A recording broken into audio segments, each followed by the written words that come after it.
محبت کا یہ وظیفہ آپ نے رات کو لیٹ کر پھر پڑھنا ہے. اپنی آنکھوں کو بند کر لیں اور یہ وظیفہ پڑھیں. انشاءاللہ تعالی محبوب آپ کی محبت میں نہ تڑپے تو میرا نام بدل دیجیے گا. اس وظیفے کے بعد محبوب کو لگے گا کہ جیسے وہ آپ کے بغیر اس دنیا میں تنہا ہے. اس وظیفے کے بعد وہ شخص آپ کی طرف دوڑا چلا آئے گا. آپ کا نمبر اگر اس نے بلاک کر دیا ہے، آپ سے بات نہیں کرتا، اگر آپ کو چھوڑ کر چلا گیا ہے یا ناراض ہو کر بیٹھا ہوا ہے، محبت کے کسی بھی مسائل کے بارے میں آپ اس وظیفے کو پڑھیں، میرے اللہ کے فضل و کرم سے وہ شخص آپ کی محبت میں ایسا گرفتار ہوگا کہ انشاءاللہ ساری زندگی وہ آپ سے چاہتے ہوئے بھی جان نہیں چھڑوا پائے گا. میرے دوستو، ہمیں بہت سے لوگوں کے میسیجز آتے ہیں، کالز آتی ہیں، اور لوگ یہی کہتے ہیں پہلے تو محبوب دن رات بات کرتا تھا، لیکن اب کچھ دن ہو گئے ہیں اس نے میرا نمبر ہی بلاک کر دیا ہے. جب میں کوئی بات کرتی ہوں یا کرتا ہوں تو وہ مجھ سے لڑائی جھگڑا کرتا ہے، سیدھے منہ بات نہیں کرتا. ایسے مسائل ہم بہت سے سنتے بھی ہیں اور دیکھتے بھی ہیں. اگر آپ کے ساتھ بھی ایسا مسئلہ ہے تو آپ اس وظیفے کو پڑھ کر اس شخص کو اپنی محبت میں گرفتار کر سکتے ہیں. وہ شخص جو آپ سے دور بھاگ رہا ہے، جو کسی اور سے محبت کرنے لگ گیا ہے، جس نے آپ کو ٹھکرا دیا ہے، آپ کی محبت میں اپنے پاؤں کے نیچے روند دیا ہے، انشاءاللہ وہ آپ کے قدموں میں گرے گا اور آپ سے معافی مانگے. یہ اتنا طاقتور اور مجدی وظیفہ ہے. باقی فائدہ دینے والی ذات میرے اللہ کی ہے. اللہ تعالیٰ پر یقین رکھ کر پڑھیں گے تو انشاءاللہ 100% رزلٹ ملے گا.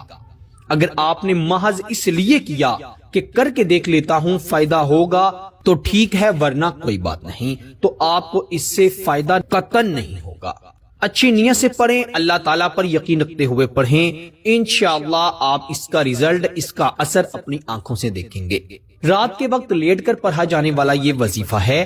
اس وظیفے کو لیٹ کر ایک خاص طریقے سے پڑھیں گے تو میں کہتا ہوں کہ آپ نے زندگی میں کبھی سوچا نہیں ہوگا کہ کسی وظیفے یا عمل کا اتنا بھی فائدہ ہوتا ہے. پہلے تو آپ یاد رکھیں کہ اس وظیفے کو تنہائی میں پڑھنا ہے. کوشش کیجئے گا جہاں آپ سو رہے ہیں اور اس وظیفے کو پڑھ رہے ہیں، وہاں پر اگر ایک کمرے میں کچھ افراد سوتے ہیں تو باقی تمام افراد سو چکے ہوں، کیونکہ اگر اس وظیفے کے دوران آپ کے پاس باتیں ہوتی رہیں، آوازیں آتی رہیں تو آپ کو اس کا فائدہ کم ہوگا.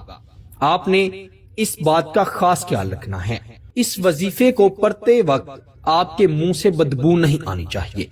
بعض لوگ پیاز کا استعمال کرتے ہیں، کچے لہسن کا استعمال کرتے ہیں، کوئی ایسی چیز کھا لیتے ہیں جس سے کہ منہ سے بدبو آنے لگتی ہے. تو کوشش کیجئے گا کہ آپ نے رات کو اچھی طرح برش کر کے آپ کے منہ سے بدبو نہ آئے، پھر اس وظیفے کو پڑھنا ہے. باوضو ہو کر پڑھنا ہے. خواتین اپنے خاص دنوں میں یہ وظیفہ ہرگز مت پڑھیں، ورنہ فائدہ نہیں ہوگا. آپ نے لیٹ کر اپنے ہاتھ میں 100 دانے والی تسبیح پکڑ لینی ہے اور اپنی آنکھیں بند کر لینی ہے اور اپنے محبوب کا تصور کر لینا ہے. آپ نے سب سے پہلے تو 3 مرتبہ درود ابراہیم پڑھنا ہے جو ہم نماز میں پڑھتے ہیں. اللہم صلی علی محمد وعلی آل محمد کما صلیت علی ابراہیم وعلی آل ابراہیم انک حمید مجید. اللہم بارک علی محمد وعلی آل محمد کما بارکت علی ابراہیم وعلی آل ابراہیم انک حمید مجید. 3 مرتبہ خلوص نیت سے آپ نے درود ابراہیم پڑھا. پھر آپ نے 300 مرتبہ یعنی 100 دانے والی تسبیح آپ نے اپنے ہاتھ میں پکڑی ہوئی ہے تو 3 تسبیحات آپ نے قل هو اللہ احد، قل هو اللہ احد، قل هو اللہ احد، صرف پہلی آیت سورہ اخلاص کی آپ نے پڑھنی ہے. جب تیسری تسبیح کا آخری دانہ ہو تو آپ نے مکمل سورہ اخلاص پڑھنی ہے. قل هو اللہ احد اللہ الصمد لم یلد ولم یولد ولم یکن لہ کفوا احد. باقی 299 مرتبہ آپ نے صرف قل هو اللہ احد سورہ اخلاص کی پہلی آیت مبارکہ ہی پڑھنی ہے. جب 300 کی تعداد پوری ہو جائے پھر آپ نے 3 مرتبہ آخر پر بھی درود ابراہیم پڑھنا ہے. اور پھر آپ نے اپنی آنکھیں کھول کے پہلے اپنے دائیں جانب پھونک مارنی ہے، پھر اپنے بائیں جانب پھونک مارنی ہے، پھر آپ نے آسمان کی طرف دیکھتے ہوئے، چھت کی طرف دیکھتے ہوئے ایک بار پھونک مارنی ہے اور آپ نے اپنا اور اپنے محبوب کا نام لینا ہے 3 مرتبہ. آپ کا وظیفہ مکمل ہو گیا. یقین کریں کہ آپ کا ایک دن میں کام بن جائے گا۔ اگر آپ کا محبوب آپ کے میسج کا، آپ کے کال کا یا کسی بات کا جواب نہیں دے رہا، یا آپ سے شادی کرنے سے انکار کر رہا ہے، بہانے بنا رہا ہے، انشاءاللہ ایک رات میں کہتا ہوں ایسا اثر ہوگا کہ یہ آپ کے لیے کسی معجزے سے کم نہیں ہوگا۔ وہ شخص جو کہتا ہے میری ماں نہیں مان رہی، میرا باپ نہیں مان رہا، فلاں نہیں مان رہا شادی کے لیے، انشاءاللہ خود آپ سے محبت کا اظہار کرتے ہوئے شادی کا کہے گا، اپنے گھر والوں کو منائے گا یا منائے گی، اور انشاءاللہ بہت جلد اللہ کے فضل و کرم سے آپ دونوں کا نکاح بھی ہو جائے گا۔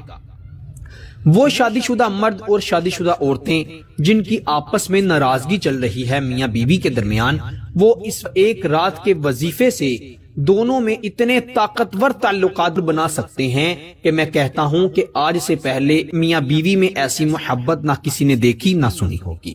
یہ اتنا جلالی قسم کا، سخت ترین قسم کا طاقتور وظیفہ ہے۔ میاں بیوی کے درمیان محبت پیدا کرنے کے لیے، کسی شخص کو کسی جائز مقصد میں استعمال کرنے کے لیے، کسی سے جائز مقصد پورا کروانے کے لیے، کسی کے دل میں اپنے لیے کبھی نہ ختم ہونے والی محبت پیدا کرنے کے لیے اس وظیفے کو آپ نے ایک مرتبہ ضرور پڑھنا ہے۔